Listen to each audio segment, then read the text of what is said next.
ನಮಸ್ಕಾರ ರೈತ ಬಾಂಧವರೇ, ನಾವಿವತ್ತು ಹನುಮಾಪುರ ಗ್ರಾಮದ ಬಸವರಾಜ್ ಮುರ್ನಾಳ್ ಅವರ ಹೊಲದಲ್ಲಿದ್ದೀವಿ.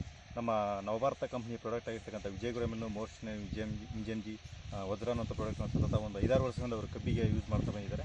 ಅದರ ರಿಸಲ್ಟ್ ಅವ್ರಿಗೆ ಯಾವ ಥರ ಕೊಟ್ಟಿದೆ ಅಂತಕ್ಕಂಥ ಸುತ್ತ ರೈತರಿದ್ದಾರೆ ನಮ್ಮ ಜೋಡಿ. ಇವತ್ತು ಅವ್ರ ಬಳಿ ಕೇಳಬೇಕು ಬನ್ನಿ. ಸರ್ ನಮಸ್ಕಾರ. ಸರ್ ನಮಸ್ಕಾರ. ತಮ್ಮ ಒಂದು ಪರಿಚಯ ಮಾಡಿಕೊಳ್ಳಿ ಸರ್. ತಮ್ಮ ಹೆಸರು, ತಮ್ಮ ಊರು? ಸರ್ ಬಸವರಾಜ್ ಮುರ್ನಾಳ್ ಅಂತ ನನ್ನ ಹೆಸರು. ಊರು ಹನುಮಾಪುರ, ತಾಲೂಕು ಕೋಲಾರ, ಡಿಸ್ಟ್ರಿಕ್ಟ್ ವಿಜಯಪುರ. ಹಾಂ ಸರ್, ಎಷ್ಟು ವರ್ಷಗಳಿಂದ ತಾವು ಕಬ್ಬು ಬೆಳೀತಾ ಇದ್ರಿ? ಸರ್ ನಾವು ಸುಮಾರು ವರ್ಷದಿಂದ ಬೆಳೀತಿದ್ದೆ ಸರ್. ಈ ಸರ್ ನಮ್ಮ ಪ್ರಾಡಕ್ಟನ್ನು ತಾವು ಯೂಸ್ ಮಾಡೋಕ್ಕೆ ಎಷ್ಟು ವರ್ಷ ಆಯ್ತು? 4-5 ವರ್ಷ ಆಯ್ತು ಸರ್. ಯಾವ್ಯಾವ ಪ್ರಾಡಕ್ಟ್ನ ಯೂಸ್ ಮಾಡಿದ್ರಿ ಸರ್ ತಾವು? ಇದು ವಿಜಯಗುರಮಿನ ವಜ್ರ ಮೋಸ್ಟ್ಲಿ ಯೂಸ್ ಮಾಡಿದ್ರಿ. ಹಾಂ ಸರ್. ಏನು ಚೇಂಜಸ್ ಯಾವ ಥರ ಸರ್? ಚೇಂಜಸ್ ಅನ್ನೋಕ್ಕೇನು ಮರಿಗಳ ಸಂಖ್ಯೆ ಜಾಸ್ತಿ ಸರ್. ಎಲೆ ಅಂತೂ ಒಟ್ಟ ಕೆಂಪು ಬರಂಗಿಲ್ಲ ಸರ್, ಕರಿ ನಮೂನಿ ಎಲೆ ಬರುತ್ತೆ. ಪ್ರಾಡಕ್ಟ್ ಚೆನ್ನಾಗಿದೆ ಸರ್. ಹಾಂ.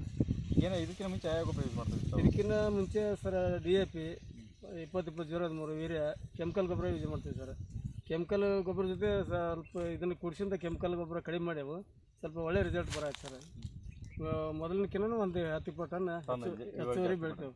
ಮತ್ತು ಸರ ಮಣ್ಣು ಮೃದುವಾಗಿ ಬರ್ತೈತಿ, ಬೇರುಗಳ ಸಂಖ್ಯೆ ಹೆಚ್ಚಾಗತಿ, ಒಳ್ಳೆ ಚೆನ್ನಾಗಿದೆ ಸರ್. ಈಗ ನಮ್ಮ ಪ್ರಾಡಕ್ಟ್ ಯೂಸ್ ಮಾಡಿದ್ರೆ ಸರ್ ತಾವು ಈಗ ರೈತರಿಗೆ ಏನು ಹೇಳಕ್ಕೆ ಇಷ್ಟಪಡ್ತಾರೆ ಸರ್ ಈ ನಮ್ಮ ಪ್ರಾಡಕ್ಟ್ ಬಗ್ಗೆ?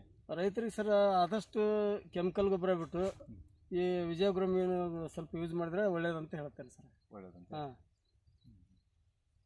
ಕೇಳಿದ್ರಲ್ಲ ರೈತ ಬಂದವ್ರಿ, ಇದು ಸ್ವತಃ ಬಸವರಾಜ್ ಅವರು ತಾವು ಕಂಡುಕೊಂಡಿರ್ತಕ್ಕಂಥ ಅನುಭವವನ್ನು ಇವತ್ತು ಯೂಸ್ ಮಾಡಿ ಕಂಡುಕೊಂಡಿರ್ತಕ್ಕಂಥ ಅನುಭವ ನಮ್ಮ ಜೋಡಿ ವ್ಯಕ್ತಪಡಿಸಿದರು. ಆದಷ್ಟು ರಾಸಾಯನಿಕ ಜೋಡಿ ಈ ನವಭಾರತ ಕಂಪ್ನಿ ಸಾವಯವ ಪ್ರಾಡಕ್ಟನ್ನು ಯೂಸ್ ಮಾಡಿ ಬಳಸೋದ್ರಿಂದ ಭೂಮಿ ಮೃದುವಾಗ್ತೈತಿ ಅಂತ ಹೇಳ್ತಾರೆ. ಈ ಯಾವಾಗಲೂ ಗ್ರೀಸ್ ಬಿಟ್ಟು ಕೊಡೋಲ್ಲ, ಆ ಥರ ಒಳ್ಳೆಯ ಟನ್ನೇಜ್ ಕೂಡ ಕೊಟ್ಟಿದೆ ಅಂತ ಹೇಳ್ತಾರೆ. ಆದಷ್ಟು ರಾಸಾಯನಿಕ ಗೊಬ್ಬರ ಜೋಡಿ ಸಾವಯವ ಬಳಸೋದ್ರಿಂದ ಒಳ್ಳೆ ಇಳುವರಿ ತೆಗಿಬೋದು ಅಂತ ಅವರೊಂದು ಯೂಸ್ ಮಾಡಿ ಕಂಡುಕೊಳ್ಳೋ ಅನುಭವವನ್ನು ಇವತ್ತು ನಮ್ಮ ಜೋಡಿ ವ್ಯಕ್ತಪಡಿಸಿದರು. ಸರ್ ನಮಸ್ಕಾರ. ನಮಸ್ಕಾರ ಸರ್.